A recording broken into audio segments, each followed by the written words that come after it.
Ever since humanity first took up arms against itself, there have been cases of bitter irony and senseless tragedy upon the battlefields of history. Sometimes this is largely out of the hands of the protagonists, resulting from unexpected geological or meteorological occurrences. Far more often, it's down to flaws in the planning and technology or the poor leadership of the armies involved. And as the scope and scale of each conflict has expanded, so have the many ways in which those involved in it can fall victim to fate.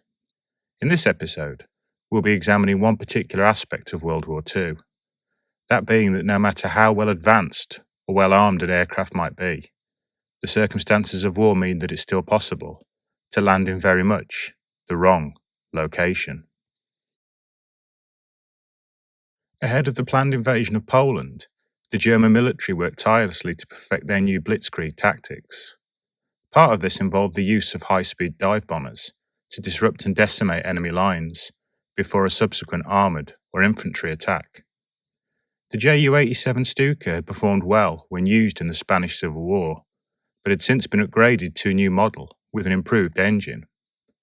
In August of 1939, the 76th Dive Bomb Unit were assembled at Neuhammer, in Silesia, to carry out a demonstration attack for their leadership. As the German officials watched on, 27 bombers flying in 3 waves approached to demonstrate their new capabilities. The plan was for each bomber to dive from 12,000 feet down to 900, release their bombs and then climb up again. This was no easy feat, with the planes reaching speeds of up to 300 miles an hour, leaving only mere seconds to recover safely from the dive. On the day in question, there was low cloud over the target, but despite reservations from some of the pilots, the bombing mission was still green-lit to proceed. It was only as the first few planes hammered down through the cloud, emerging on the other side, that it was realised a patch of low-lying fog was directly underneath. As a result, the haze that the pilots were flying through had transformed very suddenly into the brown and green colours of the forest below. The watching officers stared on in disbelief as 9 of the 12 Stukas of the first wave followed their bombs directly down onto the forest floor below. A further 4 Stukas from the second wave repeated the error until the realisation of what was taking place gradually reached the survivors. As a result of this disaster, an automatic pull-out device linked to the Stuka's altimeter was designed and fitted to subsequent models, all of which came far too late for the 26 airmen who'd already lost their lives before World War II had even begun, all as a result of a misguided training exercise that should never have taken place. The first full year of World War II is commonly known as the Phoney War. During this time, no major battles were fought, as both sides waited for the other to make the first move. There were, however, regular offensive actions undertaken by the aerial and naval branches of both the Allied and the Axis forces. Part of the Royal Air Force's duties from the outbreak of hostilities was something that was known as the White Bomb Campaign. Here, rather than being loaded with munitions, long-range Allied bombers were packed with leaflets undermining the Führer's authority. In March of 1940, whilst returning home from just such a mission, the crew of an RAF Armstrong Whitley bomber found themselves dangerously low on fuel. With their navigator plotting they must be on the verge of crossing the British coast, the bomber dropped down below cloud cover to find rolling countryside waiting. Shortly after this, an airbase was sighted that matched where they believed they were on the navigational charts, and so the crew came in for a landing. When an anti-aircraft gun had fired a single warning shot, the British aircrew had not been unduly concerned. They had just emerged unexpectedly from heavy rain clouds, so it was reasonable a jumpy gun crew may not have recognised them. But on landing and taxiing to the end of the runway, the RAF pilots found several confused farmers walking towards them. Realising they must still be in mainland Europe, one of the pilots leaned out of his cockpit and asked if they had landed in France or in Belgium. The answer that came back in broken and heavily accented French were they in neither, but instead landed on the German side of the French border. At this point, several sirens had gone off on the airfield behind the bomber, and a series of gunshots had also sounded out. The bomber immediately took off again, flying west until the crew were fully satisfied they were over French territory, at which time they landed. The French engineers who approached them to refuel somewhat bewildered by the fact that Whitley would not cut its engines until they had first identified themselves to the pilots.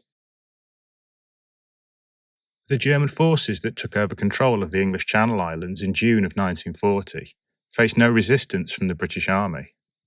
Seeing the islands as something of an inconvenience, Winston Churchill did his best to ignore the affair, leaving the bemused population there to carry on as best they could. Initially, there was little impact upon them, as the German army began to evolve a support network for its forces. Engineers, storesmen, and in some cases even prostitutes were flown across to the islands in order to service the military units that were now stationed there. Alongside this, a postal service for the German soldiers was established, with a weekly delivery of mail from home facilitated by the Luftwaffe. On the 28th of August, a Gotha military biplane took off from Cherbourg in order to complete its weekly delivery of mail to the islands. On this occasion, however, a Luftwaffe raid on the RAF's coastal airfields was underway, and the skies between the islands and the French mainland were filled with bombers and escorts. Not wishing to become embroiled in this chaos, the Gotha pilot attempted to reroute his way around the area, instead heading to the islands on a more northerly direction. Climbing up high above the clouds, he followed a course he believed would bring him into the islands from the north, and then descended to find green fields waiting. Landing what presented as a fresh prepared airstrip, the pilot emerged out into the sunshine to find himself immediately surrounded by members of the British Home Guard. He had in fact inadvertently strayed over the mainland and landed his aircraft directly in the middle of Lewes Racecourse in Sussex, handing British intelligence a plane full of confidential documents and mail, destined for the occupation forces on the island in the process. The Battle of the Coral Sea lasted for 4 days and 4 nights during May of 1942, and was one of the first major naval engagements between American and Japanese forces. It's also the first time a naval battle was fought entirely with planes flying from the opposing forces' aircraft carriers, with their capital ships never actually meeting. A Japanese carrier force, which was supporting the land invasion of New Guinea and the Solomon Islands, was surprised by a joint US and Australian naval task force. As the aircraft from both sides flew repeated missions day and night against their opposite numbers, fatigue naturally began to set in, and casualties rose. Late one afternoon, as night was falling, radar operators aboard the US aircraft carrier Yorktown detected a small group of planes making their way towards the ship. Expecting this to be their own Wildcat squadron, returning from a bombing mission, the ship's officers ordered the landing lights illuminated and aircrew to ready themselves on the main deck. Straining their eyes through the falling darkness, the crew began to wave in the first of the approaching planes, which duly made a safe landing on the deck. But as the plane entered the illuminated deck by the main superstructure, the crew immediately noticed it was a Japanese Aichi dive bomber, nicknamed a Val. Clearly at this point, the fatigued Japanese pilot of the Val also realised his mistake, at which point he immediately gunned his engines and took off again. As the deck guns around the fleeing bomber opened up, a second Val that had been on approach immediately broke away, and the Japanese planes disappeared off into the night. Moments later, the Wildcats who the carrier had been waiting for began to approach, the first 2 sustaining hits from the Yorktown's nervous gunners, but luckily, surviving the experience. As the war had worn on, the introduction of the new Focke-Wulf 190 in the skies above mainland Europe came as something of an unwanted surprise to the Royal Air Force. Technically superior to the Luftwaffe's existing Messerschmitt 109, the Focke-Wulf was soon scoring a series of very public victories during encounters with their Spitfire flying opponents. So much so, the RAF made a formal request to the War Ministry that some sort of raid be undertaken to try and steal the plans for the plane, or one of the aircraft itself, so they could analyse it. Then on 23rd of June 1942, a Czechoslovakian squadron of Spitfires was ambushed by a flight of 190s as they returned home to Devon from escorting a bombing raid. The German pilots deliberately waited until their opponents were coming into land before attacking, downing several RAF planes before turning back to the continent. Incensed by the loss of their colleagues, a number of Czech pilots immediately took off from the ground in pursuit, and a series of chaotic dogfights ensued. As a result of this, Oberleutnant Arnim Faber found himself duelling with several Spitfires, each encounter forcing him a little further to the north, away from the ambush site. Having bested another attacker, Faber performed a series of victory rolls for the benefit of his fellow Luftwaffe pilots, before then flying over the sea to land in occupied France. Unfortunately for Faber, in the adrenaline and confusion of the battle, he had only managed to cross the Bristol Channel and landed on the runway at RAF Pembrey.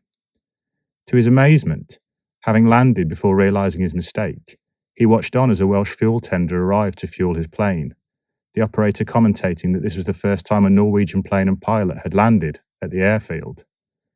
It was only after Faber admitted that neither he nor his aircraft were Norwegian that he was hastily taken into custody, unwittingly providing the RAF with the fully intact Focke-Wulf fighter they so desperately coveted.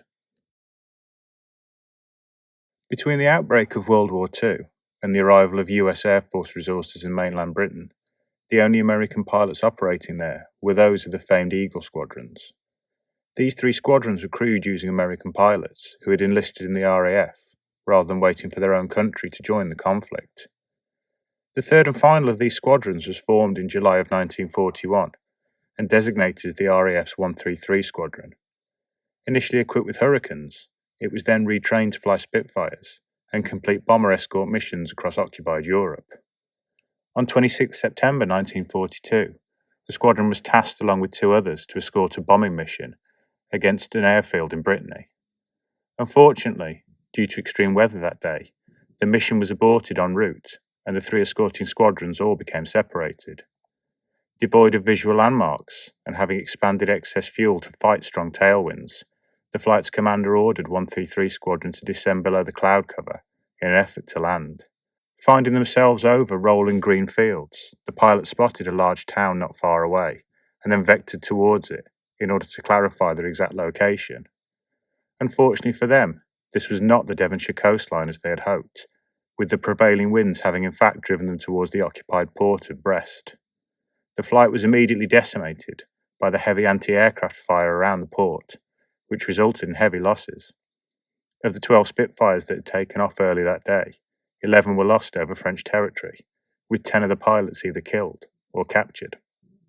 The only surviving Spitfire managed to limp back to Britain and was forced to crash land not far off the coast due to lack of fuel. In the aftermath of this tragic disaster, the squadron was disbanded and its remaining staff transferred to the United States Air Force. At the outset of 1943, the Luftwaffe was desperately attempting to try and counter the Allied day and night bomber campaign against the mainland. As part of this response, they increased the number of nighttime interceptors being deployed across the Channel to Britain, incorporating the new Focke-Wulf 190 into the patrols. Unfortunately, many of their pilots were young and inexperienced and had not received any form of additional nighttime training. On the night of 16th of April, searchlight operators on the Kent coast heard a single aircraft approaching their position. Assuming this to be a Bristol Beaufighter they were expecting to return, they activated their searchlights and guided the plane into Westmoreling airfield. The control tower supervisor at Westmoreling had watched on in bemusement as a Focke-Wulf fighter had landed on the runway below him and the pilot had exited. Moments later, as a fuel tender had approached the plane, both parties had realised the mistake, and the German corporal who had landed was now in custody. Several minutes later, a second Focke-Wulf had come in to land. This time, the lieutenant flying it had realised his mistake and immediately tried to take off again. Unfortunately for him, the sentries on the ground were ready and peppered the aircraft with gunfire, causing it to burst into flames. The pilot had managed to clamber out and attempted to escape on foot, only to be wrestled to the ground and then arrested. Amazingly still, an hour later, a further 2 more German fighters circled the airbase and tried to land. One of these was hit by anti-aircraft fire, crash landing when the operator undershot the airfield's runway. The 4th German pilot had elected to bail out of his fighter and let it crash land in a field near the airfield before surrendering to the soldiers. It seems that losing 4 aircraft and pilots was a sufficient wake-up call for the Luftwaffe, who then curtailed cross-channel excursions for their interceptors, instead limiting them to operate over the continent. On the evening of 27th of April 1944, a Messerschmitt 110 had taken off over Germany for a routine nighttime interceptor mission. After going on to down 2 Lancaster bombers, the aircraft strayed off course, vectoring into the nearest airfield in an effort to land. Unfortunately for the German pilots, they had somehow managed to inadvertently cross the border into Switzerland. After several minutes of trying to break free from a series of blinding searchlight beams, Lieutenant Wilhelm Jonen was forced to land due to a lack of fuel. The Swiss authorities were amazed to find that the 110 they had interned was no normal aircraft. In addition to being equipped with the new SN2 radar set, the plane also contained a briefcase with a month's worth of secret signal procedures and code words. When the Germans learned of the event, they were immediately suspicious that the three-man crew had attempted to defect. Relatives of the airmen were arrested, and the Swiss authorities were ordered to hand back the plane or to destroy it. When the Swiss refused to comply, they were offered 12 Messerschmitt 109 fighters in compensation, which they again refused. The head of the Luftwaffe, Hermann Göring, was so embarrassed by what had taken place, he requested permission from Hitler for a commando mission to cross the border into the neutral country and destroy the aircraft. It's believed this plan got as far as being submitted to Otto Skorzeny, the head of the German commando organisation, for a feasibility study. Eventually, after several months of complex negotiations, the Swiss relented, allowing a German team to enter their country, destroy the plane and then leave with the crew.